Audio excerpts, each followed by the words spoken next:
دولت اکمی نویه تویر شهر مسکو روز 28 اکتبر پرونده جنایتی بلوگر تاجیک رسلان بوبیوف و شریک او آناستاسیا چستووا را بررسی میکند. آنها برای نشر عکس ایمیتاسیون علاقه جنسی دهانه در نزد کلیسای وسیل بلاژن در مرکز پایتخت روسیه به تغییر اعتقاد دینداران ایبدار میشوند. در خدمات مطبوعات دادگاه به خبرگزاری ریا نووستی گفتند مرافعه دادگاه پرونده جنایتی نسبت به مراد جانزاده رسلان طلبجان نام و نسب رسمی بوبیف چنین بوده است و چستووا آناستاسیا الکساندرونا روز 28 اکتبر ساعت 2:00 تعیین شده طبق ترتیب عمومی خواهد گذشت. بر اساس ماده 148 کودکس جنایتی روسیه به بوبیف برای تغییر دینداران جریمه یا کارهای اصلاحی و حتی تا 1 سال حکم زندان تهدید میکند.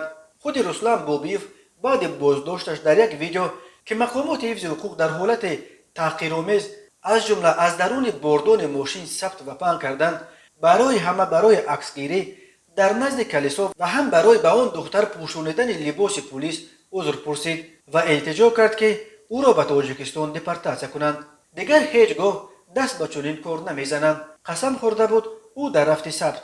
یادآور میشویم رسلان بوبیف روز 30 سپتامبر در شهر مسکو با اتهام تغییر اعتقاد مردم دیندار بازداشت شد. او روز 29 سپتامبر در صفحه‌اش در چند شبکه اجتماعی یک سلسله عکس‌هایش با یک دختر قیافه اسلاویانی را که در پس منظر کلیسای وسیل بلاژن در میدان سرخ در مرکز مسکو می نماید نشر کرد. در بین این عکس‌ها در عموم قابل قبول یک عکس بی‌ادبانه هم بود که موج واکنش‌های منفی و دعوت‌ها از مقامات روسیه برای بازداشت و مجازات این بلاگر را به بار آورد. در این عکس بلاگر تاجیک و دختری که در تن لباس پلیس داشت در پس منظر کلیسا صحنه علاقه جنسی را در شکل رابطه جنسی دهانی وانمود می‌کنند.